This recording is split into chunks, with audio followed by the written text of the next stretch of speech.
वायनाड की सीट पर प्रियंका गांधी 10,000 जो है शुरुआती जो पहला जो राउंड था वहां से ही वो आगे बढ़ने शुरू हुई और उसके बाद में लगातार वो आगे बढ़ती चली गई। पहले शुरुआत में खबर आई वो 10,000 वोटों से आगे चल रही है, फिर उसके बाद में 25,000 वोटों से वो आगे चल रही थी, फिर 40,000 वोटों से आगे चल रही थी और इस वक्त में प्रियंका गांधी 54,000 वोटों से आगे चल रही हैं। तो बड़ी खबर वायनाड की और ये सीधा साफ हो गया है कि इस बार गांधी परिवार के तीनों बड़े चेहरे राहुल गांधी, सोनिया गांधी, प्रियंका गांधी, ये तीनों बड़े चेहरे संसद के अंदर देखने को मिलेंगे और प्रियंका गांधी आगे चल रही है। बीजेपी का एक तरीके से वहां पर उन्होंने सुपड़ा साफ कर दिया है।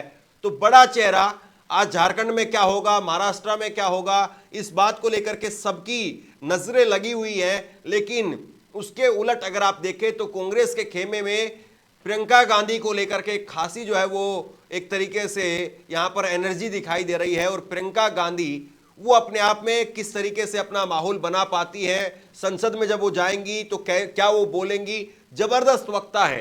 राहुल गांधी के मुकाबले अगर आप देखें तो प्रियंका गांधी ज्यादा मजबूती से और ज्यादा स्पष्टता के साथ में अपनी बात को रखती हैं। बीजेपी के लिए बड़ी मुश्किल हो जाएगी कि उनको जो है वो टैकल करना। नरेंद्र मोदी, अब देखिए मणिपुर का जैसे इश्यू निकल करके सामने आता है या उत्तर प्रदेश में अब सोचिए कि महिलाओं के ऊपर जैसे बंदूक तानी गई है, तो इसको लेकर के प्रियंका गांधी अगर संसद में बोलती हैं और प्रियंका गांधी संसद के अंदर अगर जाकर के फिर वहां पर हुंकार भरने का काम करती हैं तो बड़ा मुश्किल जो है वो बीजेपी के लिए हो जाता है। और एक बड़ा चेहरा कांग्रेस पार्टी का वो सीधे साफ तौर पर जो है वो चुनाव में आ रहा है और चुनाव में न केवल आ रहा है बल्कि चुनाव में बीजेपी के लिए एक तरीके से प्रियंका गांधी एक बड़ी आंधी के तौर पर सामने आ रही हैं। और प्रियंका गांधी इस वक्त की जो बड़ी खबर है वो 64,000 के करीब वोटों से आगे हो गई है।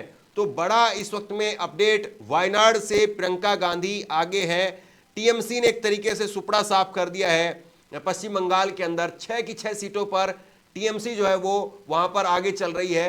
तो बीजेपी के लिए बड़ी बात यह है कि भले ही बीजेपी का नंबर महाराष्ट्र में अच्छा दिखाई दे रहा हो, बीजेपी महाराष्ट्र में भले ही सरकार बनाने में कामयाब हो जाए, लेकिन झारखंड के अंदर, झारखंड में इंडिया गठबंधन की सरकार बनती हुई दिखाई दे रही है। 40 सीट यहां पर इंडिया गठबंधन को जाती हुई दिखाई दे रही है। एनडीए को 37 सीट यहां पर मिलती हुई दिखाई दे रही है, जबकि वायनाड में सीधे साफ तौर पर वो प्रियंका गांधी आगे चल रही है। और महाराष्ट्र के चुनाव के नतीजे वो भी आपकी स्क्रीन पर है। महाराष्ट्र के अंदर इलेक्शन कमीशन की वेबसाइट क्या कहती है प्रियंका गांधी? तो देखिए, मैं आपको बता दूं कि यहाँ पर जहाँ भी प्रियंका गांधी की बात हो रही थी, इस बीच में महाराष्ट्र की ओर अगर आप चले तो एक बार महाराष्ट्र के अंदर बीजेपी पार्टी 90 सीटों पर, शिवसेना शिंदे जो है वो 49 सीटों पर, एनसीपी 32 सीटों पर और शिवसेना जो है उद्धव ठाकरे की वो 18 सीटों पर और कांग्रेस पार्टी 17 सीटों पर यहाँ पर नजर आ रही है। 288 सीटों में से अब तक जो है ये आंकड़े आप लोगों के सामने है। बीजेपी 90, शिवसेना शिंदे 49, एनसीपी 32, शिवसेना उद्धव 18 और कांग्रेस पार्टी 17 पर। और बाकी जो आपको अपनी स्क्रीन पर साइड में जो आंकड़े दिखाई दे रहे हैं, ये टीवी स्क्रीन के वो आंकड़े हैं जो इस वक्त लगातार बढ़ते और घटते नजर आ रहे हैं, जिसमें झारखंड के अंदर 81 में से 80 सीटों के अंदर इंडिया गठबंधन 40 सीटों पर, एनडीए 37 सीटों पर और बाकी अन्य जो हैं वो 3 सीटों पर नजर आ रहे हैं। महाराष्ट्र के अंदर आप देखिए इंडिया गठबंधन जो है वो 79 सीट्स पर, एनडीए 194 सीट्स पर और बाकी अन्य जो हैं वो 10 सीटों पर। तो महाराष्ट्र के अंदर क्या आपको लगता है कि जो ये तस्वीर अभी बता रही है कि इसके अंदर कितना चेंजेस आ सकते हैं? देखिए, महाराष्ट्र में अब चीज़ें जो है वो थोड़ा जमना शुरू हो गई है। महाराष्ट्र में भी बात करें या फिर आप जो है वो झारखंड की बात करें तो दोनों जगह पर अब चीज़ें जो है वो थोड़ा सा ठहरना शुरू हो गई है। और अब थोड़ा ये कहें कि पानी जो है वो अब जो एक तरीके से पूरा का पूरा जो है दिखाई दे रहा था, जिसमें साफ साफ नहीं दिखाई दे रहा था, और पानी में बीजेपी भी घुली हुई दिखाई दे रही थी, कांग्रेस भी घुली हुई दिखाई दे रही थी। लेकिन अब पता चल रहा है धीरे धीरे कि कौन कितने पानी में है, कौन कितने लेवल तक पहुंचा है। तो ये चीज़ें यहाँ पर दिखाई दे रहा है। महाराष्ट्र में महायुति को जो है वो एक तरीके से गठबंधन, महायुति गठबंधन को वो दिखाई दे रहा है कि उनको बहुमत मिल गया है, लेकिन वो बहुमत को अपने पास में बरकरार रख पाएंगे या बहुमत जो है वो उनके लिए अभी भी एक तरीके से आप कहें कि दूर की कौड़ी साबित होगा, ये देखने वाली बात है। लेकिन सीधे तौर पर जी जो है वो अभी भी बीजेपी के लिए बड़ा चैलेंज है। इस वक्त मैं आपको एक और खबर बता दूं कि देखिए, जहां उत्तर प्रदेश की उपचुनावों की सीटों पर 6 की 6 माफ कीजिएगा 9 की 9 सीटों पर जो नतीजे सामने आ रहे थे, इस बीच में समाजवादी पार्टी के मीडिया सेल की तरफ से कहा गया है कि चुनाव आयोग बताए कि काफी देर से चुनावी मतगणना का डेटा वेबसाइट पर अपलोड क्यों नहीं किया जा रहा है। क्या बीजेपी सत्ता के इशारे पर आपके द्वारा बीजेपी से मिली भगत करके किसी धांधली की साजिश की जा रही है? क्या जनता अपने अधिकार और जनमत की सुरक्षा के लिए सड़कों पर उतरेगी? तभी आपको समझ में आएगा। जनमत के साथ खिलवाड़ मत कीजिए महोदय, इसके गंभीर दुष्परिणाम होंगे, क्योंकि अब बेईमान चुनाव आयोग भी जनता के निशाने पर है। जनता भी चुनाव आयोग की बेईमानी को समझ रही है और जनता बेहद गुस्से में है। तो एक तरीके से मैं आपको बता दूं कि जो बात कही जा रही थी कि फिर एक बार हो सकता है कि इन चुनावों को लेकर कई दल आरोप जो इलेक्शन कमीशन पर लगा सकते हैं कि चुनाव आयोग की वेबसाइट पर जो आंकड़े हैं वो बहुत धीरे धीरे आ रहे हैं। और अब समाजवादी पार्टी की मीडिया सेल की तरफ से ये एक पोस्ट जो है वो सामने आया है। तो अब सर क्या कुछ कहेंगे, जिस तरीके से आंकड़े सामने आ रहे हैं इस पर क्या कुछ कहना चाहेंगे? देखिए, मैं ये लगातार देख रहा हूँ और लगातार मतलब आप लोगों को बताते वक्त में बीच बीच में हम लोग चेक कर रहे हैं, बार बार अपना लैपटॉप की स्क्रीन हो, मोबाइल की स्क्रीन हो, उसमें आप लोगों के लिए कि कहाँ से हम जो है वो बढ़िया खबर आप लोगों के लिए ला सकते हैं, बड़ी खबर ला सकते हैं।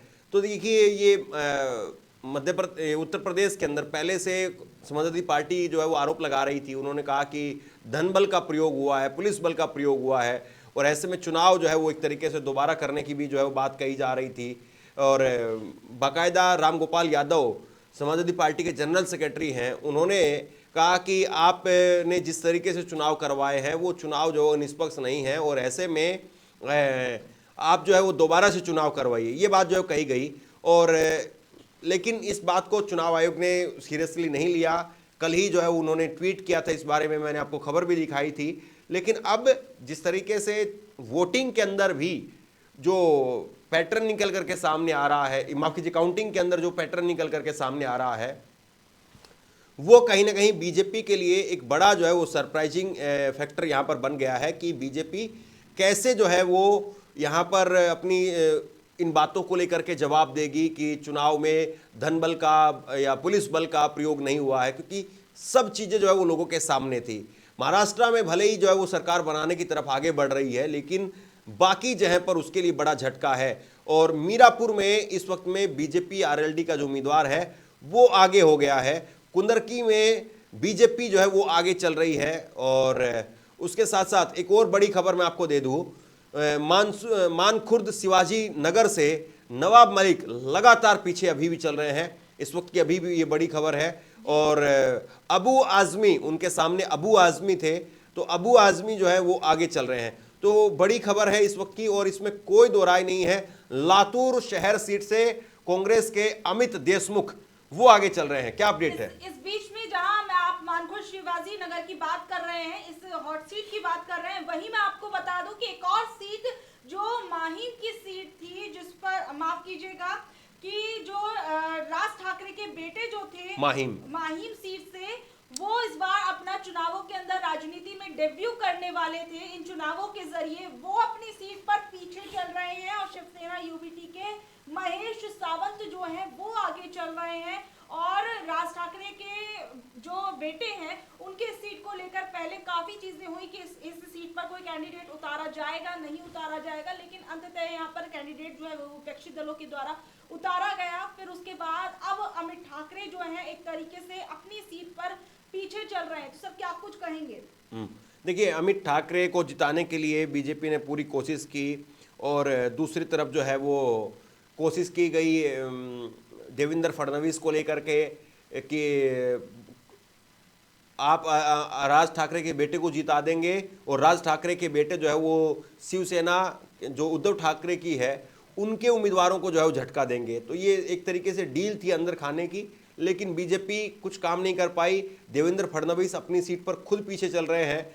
महाराष्ट्र में अभी करीब करीब जो है वो 200 सीटों पर रुझान जो है वो साफ हो गए हैं, और 200 सीटों पर यहाँ पर बीजेपी जो है वो आगे है, तकरीबन आप कह सकते हैं 195 सीट है, और 78 सीटों पर एनडीए जो है वो इंडिया गठबंधन, माफ़ कीजिए, इंडिया गठबंधन आगे है।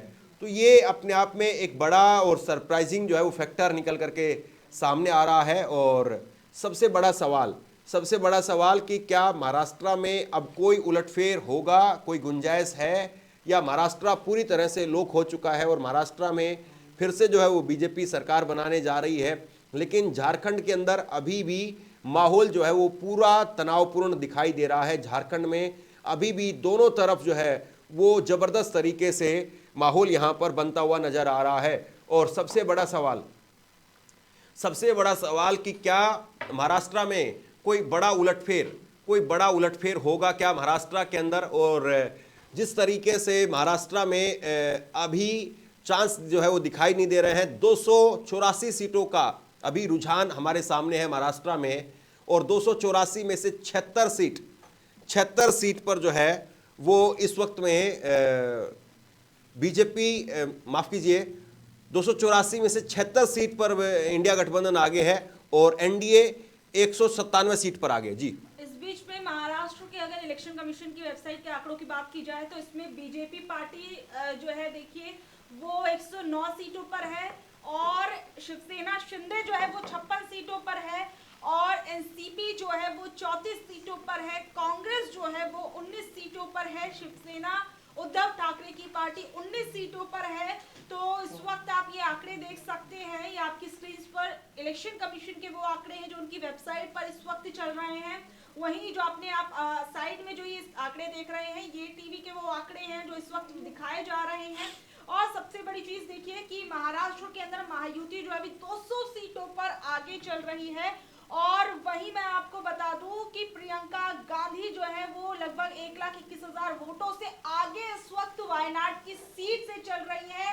तो सर एक तरीके से क्या कहा जाए, जिस तरीके से महाराष्ट्र में बीजेपी की स्थिति दिखाई दे रही है, उसी तरीके से क्या वायनाड के अंदर अब एक तरफा जीत जो है वो प्रियंका गांधी की वायनाड के अंदर होती हुई नजर आ रही है? देखिए, मुझे लगता है प्रियंका गांधी को रोक तो कोई नहीं पाएगा वहां पर, लेकिन प्रियंका गांधी राहुल गांधी का रिकॉर्ड नहीं तोड़ पाएंगी, क्योंकि वहां पर वोटिंग जो है इस बार कम हुई है, वोटिंग परसेंटेज जो है वो कम रहा है। तो उस हिसाब से जब वोटिंग परसेंटेज ही कम हुआ है तो जाहिर सी बात है राहुल गांधी का जो रिकॉर्ड है वहां पर 3.5 लाख से ऊपर, करीब 4 लाख के करीब वोटों का जो है वो जीतने का रिकॉर्ड है उनका। तो वो अंतर जो है वो मुझे लगता है कि शायद प्रियंका गांधी ना तोड़ पाए, लेकिन आसानी से वो 2.5-3 लाख वोटों से जीतेंगी। अभी 1.25 लाख वोटों का अंतर जो है आपने बताया है, यहाँ पर दर्शकों के लिए एक बड़ी खबर दी है, लेकिन आसानी से 2.5-3 लाख वोट, मतलब हर हाल में 2 लाख वोटों से तो वो ऊपर रहेंगी, इसमें कोई शक नहीं है। बीजेपी वहां पर अपनी जमानत बचा पाएगी या नहीं बचा पाएगी, इसको लेकर के बीजेपी जो है संघर्ष कर रही है। और बीजेपी किस तरीके से प्रियंका गांधी का सामना करेगी। देखिए, महाराष्ट्र का चुनाव जो है वो आज खत्म हो जाएगा और महाराष्ट्र में सरकार जिसकी भी बने, अभी चांस लग रहा है कि महाविकास आघाड़ी की सरकार नहीं बन रही है, महायुति की सरकार बन रही है। लेकिन नरेंद्र मोदी को इस बात से ज़्यादा चिंता जो है इस बात की होगी कि प्रियंका गांधी आ रही हैं तो उनका कैसे जो है वो सामना किया जाएगा, क्योंकि वो अपने आप में महिलाओं के मुद्दे पर जिस तरीके से जोर शोर तरीके से बोलती हैं, तो अब बड़ा जो है वो बीजेपी के लिए एक तरीके से चैलेंज है कि राज्यसभा के अंदर मल्लिकार्जुन खड़गे, सोनिया गांधी, इमरान प्रतापगढ़ी, कई तरीके का कॉम्बिनेशन वहाँ पर भी है कांग्रेस पार्टी के पास में। यहाँ पर अगर आप लोकसभा में देखें तो राहुल गांधी हैं लोकसभा के अंदर, और अब प्रियंका गांधी उनके बराबर में आ गई है।